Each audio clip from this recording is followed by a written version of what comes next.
This is Nico Balbidina for CBCP News Conversations. Nandito tayo ngayon sa Guiuan, sa Eastern Samar, sa Immaculate Conception Parish. Makikita ninyo na sa dami na ng mga simbahan na na-cover natin, napuntahan natin, isa to sa mga pinakakakaiba. Not only dahil ito ang nag-iisang simbahan sa mundo na seashells ang motif, kung hindi, itong simbahan lang din, sa tingin ko, ang nag-iisa that rose from the ruins of Yolanda. No? So kasama natin ngayon si Parish Priest, Edwin. Father, pakilala niyo naman po yung sarili ninyo. Sige, magandang umaga sa inyo pong lahat at saka mga nakikinig at nanonood nitong show. So ako po si Father Edwin Lanuevo. Ako'y parang parish priest and at the same time the team moderator ng parish team ministry. At kasama ko po si Reverend Father Bernard Alhibe and also Father Arturo Gonzalez. Sa ngayon po tatlo kami. Bali, lately, inilipat yung pang-apat naming pare, si Father Jason Gamalo, and he served here for almost a year until year of December. So yun, no, Father, kanina nabanggit ko na this church rose from the ruins of Yolanda. Sa mga pictures po, mga friends na nanonood ngayon, makikita natin na after ng typhoon, itong church na to is burado talaga. And now, it is standing as if nothing happened. That is really true. You know, kung sino po sa inyo ang nakakita nito right after the storm, talagang walang natira sa simbahan. Total devastation, everything collapsed. Kaya yung nakita, mabibigla kayo at the time of the restoration and everybody who came home, especially those living in abroad, they were all shocked to see it back again and wholly restored when they left the country. Father, how is it possible no, na for a church or actually for a structure na ganito ka-grand, ganito kalaki, na masisira, na sahig na lang ang matitira, tapos mabubuo ulit na, ayun nga, as if hindi siya binagyo? Yun ang galing ng Pinoy. Okay? So that's the good news. You know, we are capable of doing something. And we thank the National Museum and their group and everyone who worked for them because they all made it happen. Kaya ganito talaga yung nangyari. So there's a lot shocking sa lahat, lalo na sa mga taga-Guiuan, at na nangyari ito. In fact, when they first came here and then they spoke to the public about the plan of restoring the church, the majority of them had this impression that it's all a lie, it's all like it's a myth. You know, it's not going to happen. So they repeated the story when they came over for the restoration and dedication and turnover of the church last December the 8th. So yun talaga, walang nag-iisip, walang nag-expect that this will happen. Kaya sa galing ng Pilipino and also they as much as possible, they have the pattern from everything that they were able to collect, especially images and paintings and pictures of the church before the Yolanda event. You know, Father, sa effort ng National Museum, ang una nilang naging focus talaga is yung seashells po, di ba? Tama po ba? Tapos from their efforts na i-document lahat ng pwede nilang ma-document, nagamit nila yung knowledge na yun to rebuild this church. So when I came in 2018, when I was assigned here, the first thing I asked the people, National Museum people, was, what really did you see in this church that it passed your, like the standard to be part of the national heritage? And then they came actually before the Yolanda sometime in 2012. And then they told me that the first thing that they noticed and really made a huge impression on them was the extensive use of shells. So that alone really was the thing that really made him decide that this church, not only because this is very historic, not only from the point of the structure, the building, antiquity, but from even the vantage point of evangelization of the faith. They saw that also as very precious. You know, that but I don't think he would have that mind, imagination, that something that's very local, native, that's really from the place, could be part of such a beautiful decoration of the church. So no friends, huwag niyo ismulin. Yung mga shells na ginamit dito, yung mga shell designs, hindi siya yung basta-bastang high school project, seashell art, no? Ang isang artwork almost consists of a few 100,000 seashells and I don't think kaya nating bilangin in our lifetime kung ilang seashells ang ginamit dito sa simbahan. Maybe if the bishop assigns me here until I die, I may be able to count all the shells that they used. But I think that would be a very far-fetched idea. Yeah? you won't be able to, unless they do very extensive counting, like.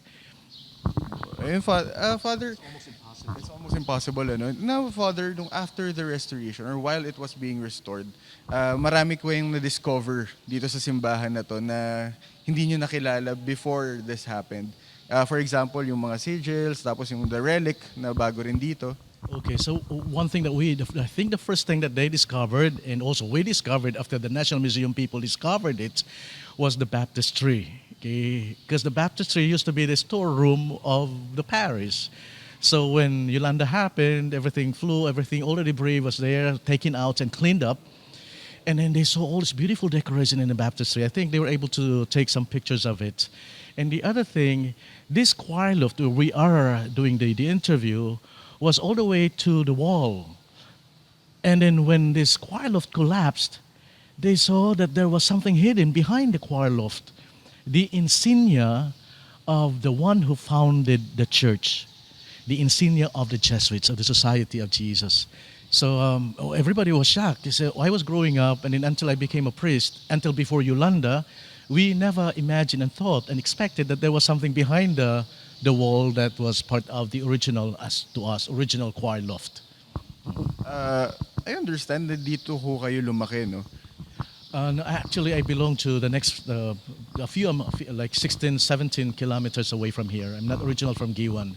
But to us, Guiuan was really the center of commerce and religion because of this church. And in our parish, St. Isidore used to be part of Guiuan.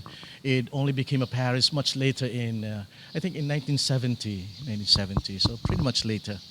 Father, apart from the discovery na this was built by the Jesuits, ano naman po yung naging bunga ng discovery na to about what I heard, no, yung relic ng mga martyrs. Can you talk to us about? Okay, it's a very interesting story. When they told me that was sometime in August of 2019, and then the National Museum people decided that we have to do the official turnover ceremony of this church. And then that's also when I decided that we do it also the rededication or dedication of the church as part of the whole celebration. So I was thinking of really at one point really bothered me because we have to apply, if you're going to dedicate the church, apply for a relic that will be part of the liturgy of the rite. And I couldn't put my head really and put my, some decisions, if we'd ask the chancery to apply for a relic in Rome, that might take us too long because what the National Museum people decided that we have the turnover ceremony on the Feast of the Immaculate Conception of last year. So we only had like about 6 months to do that for the final touches and preparations, including the preparations for the dedication of the church, which we had to invite. That's we were hoping and praying. So we had to right away write the nuncio if he could do it for us, because it's a big moment, big event of the church. So I gave up. I says, we won't have any relic.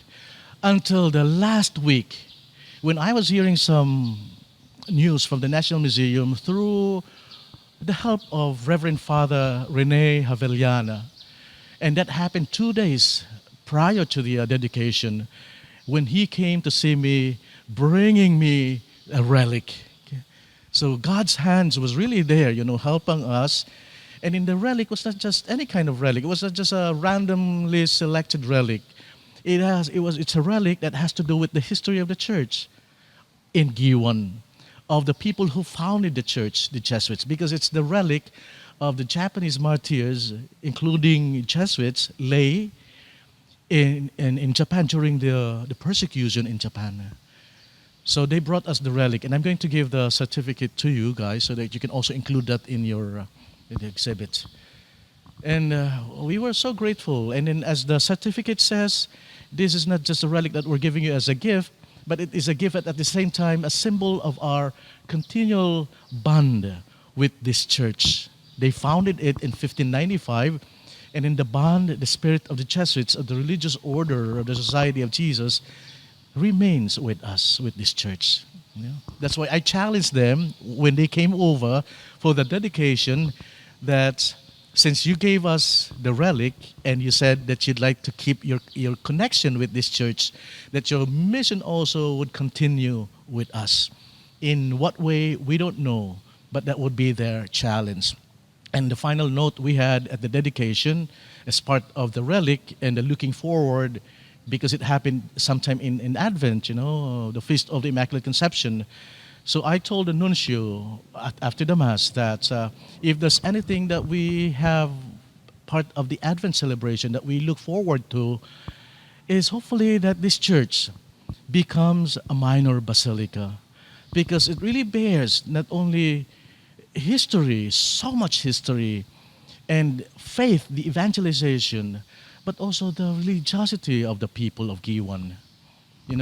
Witnessing, testimony. So the building is not just a national museum for appreciation in terms of aesthetics, arts, and antiquity, but in as much also the appreciation of the faith that has been planted, has grown in time, and continues to grow as part of the evangelization in the Philippines. So yun, Father, sa dinami-dami ng pinagdaanan nitong simbahan na to, no? Now, nabanggit ho ninyo the move to elevate this to a minor basilica. Nasaan po tayo sa process? Actually, I got that idea because the National Museum says that you please help us, Father, to pray that this church not only be a national heritage, but becomes an international heritage with UNICEF something. Yeah, and then I says, if you guys are praying for that in terms of structure and arts, we are praying for a more deeper reality that this becomes a minor basilica. Where are we now in the process? So we mentioned it to the bishop, we mentioned it to the nuncio, and I think the first step, which Monsignor Pepe Quitorio and Monsignor Lopi also could help us lobby, according to the bishop, my friend bishop in the States, Bishop Salmatano, he told us the first thing that you had to do is to lobby it to the Catholic Bishops' Conference in the Philippines, because I think the process is that they have to vote on it. And most likely, Bishop Salmatano says they won't, they won't refuse it, they won't refuse it, and we hope they won't.